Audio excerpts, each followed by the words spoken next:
Hi everyone! Good afternoon! So, mag-usap-usap muna tayo ngayon guys. Pag-usapan natin kung sino yung gusto kong maging big winner sa PBB Gen 11. Kasi alam nyo guys, dati yung pinaka-idol ko talaga na gustong-gusto ko talagang manalo ay si Binsoy. Kasi nga, bukod sa talented siya, napakasipag niya. Diba? Napakasipag niya sa loob ni Kuya. And then magaling siya makisama.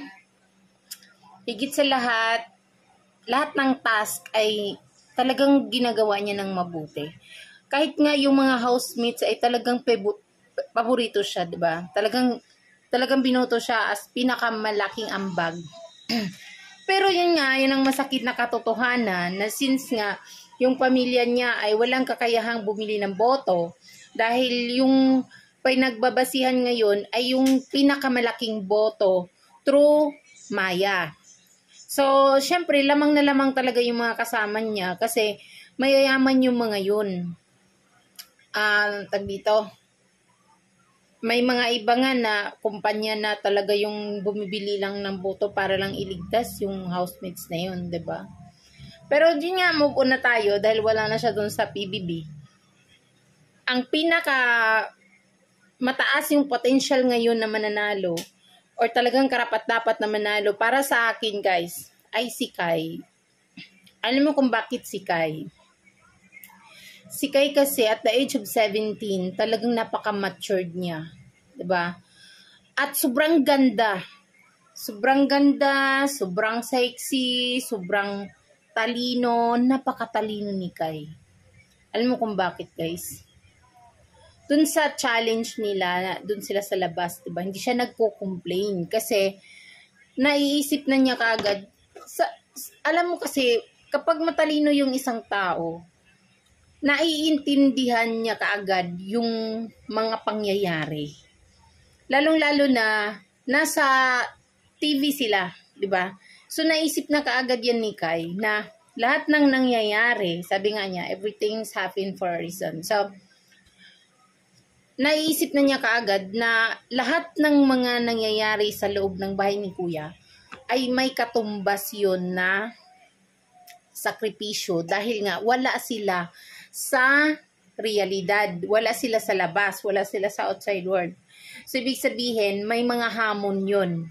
So, hindi siya nagko-complain kasi alam niya yung kalalabasan nun na kapag naintindihan mo kung bakit ginagawa yun sa inyo, ibig sabihin ay ano yun, challenge at task yun. Kapag nalalampasan nyo yun, ibig sabihin mataas yung potential na ikaw ay mananalo kasi naiintindihan yung mga pangyayari.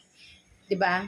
So, kumbaga, sinusukat yung kanilang kakayahan at pasensya. Tsaka hindi naman ibig sabihin na talagang ginugutom sila kasi may mga pagkain din naman sila. Unlike kasi sa reality, sa buhay talaga sa labas ay may mga tao talagang gano'n na sobrang hirap na minsan walang makain sa isang araw, talagang saan-saan naghahanap ng makakain. Yung iba nga namamasura na lang, di ba? Although nasa labas sila, pwede silang makahanap ng paraan, pero yung iba, hopeless talaga, wala silang nahanap na paraan. Kaya naman, minsan, nanghihingi na lang ng pagkain. Di ba? So, naintindihan kaagad yun ni Kai, kaya wala siyang reklamo. At isa pa, magaling din siyang makisama. So, madali siyang mag-adapt ng mga ugali ng mga kasama niya. Yun yung nakikita ko kay Kai. So, pag alam niya na yung ugali ng tao ay ganon, napapakisamahan niya kaagad, naiintindihan niya kaagad na ito ay magaslaw to, ito malambot, ito masipag, ito na madaling makaintindi. So, to the flow lang po siya, 'di ba? Napaka ano ni Kai, napaka-flexible. Kung madali siyang makapag-adjust at madali niyang naintindihan, maa-adapt niya kaagad yung ugali ng isang tao. Isa pa, napaka-talented ni Kai, 'di ba? So, bukod dun sa napakagaling niya kumanta, ang galing-ganda ng boses niya, 'di ba? At magaling din siya dun sa pagdo-drawing, 'di ba yung sinusulat nila sa flag, yung mga pangarap nila. So talagang yung pangarap niya ay sinulat niya doon at yung meaning talaga noon, yung drawing, meaning niya talaga doon ay talagang direct to the point. Kasi bihira lang yung nakakaisip ng ganun na kumbaga parang alam niya kung ano yung patutunguhan doon sa loob ng bahay ni Kuya at saka yung tawag dito, yung diskarte, 'di ba? Tsaka yung hangarin niya sa buhay, 'di ba? Kasi sabi nga niya, yung mga ibang housemates, guys, sinasabi na ginagawa nila 'yon para sa pamilya niya, ginagawa niya 'yon para sa ganito. Pero si Kai, talagang sinasabi niya na ginagawa niya 'yon para sa sarili niya. Kasi once daw na siya ay magtagumpay, siya ay mananalo or guminhawa yung buhay niya, of course, giginhawa din yung pamilya niya kasi tutulungan niya eh. So, hindi siya selfish na tao, hindi siya selfish na bata. So, siya yung nasa kanya yung katangian ng kabataan na dapat tularan. Kasi, syempre, pumasok ka sa bahay na yon, syempre, pumasok ka sa isang competition na yon, isipin mo talaga yung sarili mo at papanalo mo talaga yung sarili mo. Yun, 'di ba? Tapos, isa pa doon, napaka-maintindihin niya sa mga kasama niya. Talagang iniintindihan niya yung bawat sitwasyon. 'Di ba? Alam mo yun. So, talagang napakalawak ng kanyang pag-unawa sa lahat ng mga nangyayari sa loob ng bahay. So, isa pa guys, ang behaviors ni Kai ay napakaganda ding ihimplo sa mga kabataan. Kasi, never siyang nagmura. At never siyang nagsalita ng hindi maganda sa kapwa niya housemates. Diba?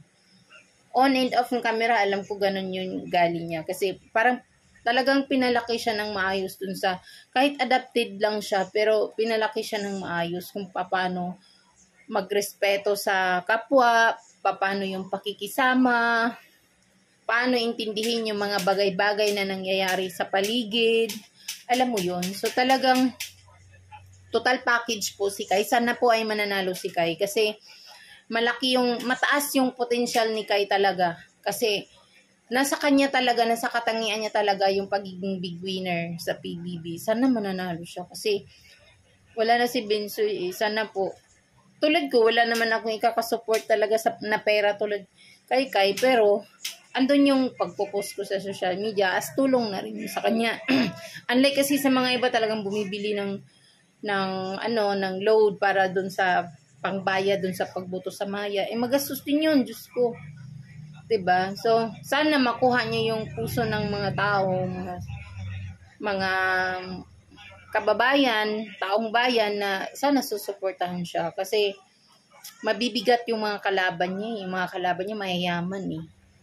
Kayang-kayang bumili ng boto. Narinig ko nga dun sa isang housemates ay talagang binagsakan ng 300,000 para lang manalo, 'di ba? Malamang sa Big 4 or Big Night kapag talagang makapasok talagang babagsakan niya ng malaking halaga, manalo lang, 'di ba? Pero actually guys, lahat ng housemates na natitira deserve din naman nila manalo. Pero since nga pag-usapan yung total package, si Kai talaga para sa akin.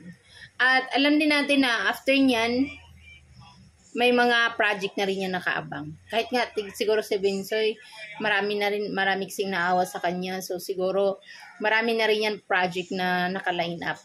Basa na lang talaga. Kasi, alam mo yun, napakahirap kaya mag-aral na walang sumusuporta. Sobrang hirap kasi magastos po kapag nag-aral. Kahit free yung school, yung mga miscellaneous po kasi pamasahe, yung baon, yung mga project, lalo-lalo yung mga research, ganun, gastos. Kung wala kang backup, kung walang sponsor, mahirap talaga sa isang estudyante, guys, sobra.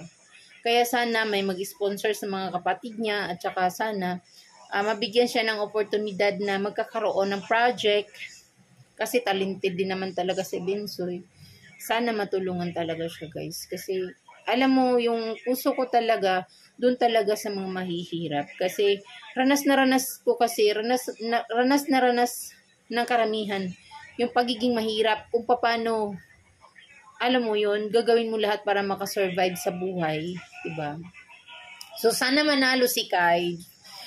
Sana mananalo si Kai talaga. Gusto ko talaga siyang manalo. And guys, thank you for watching.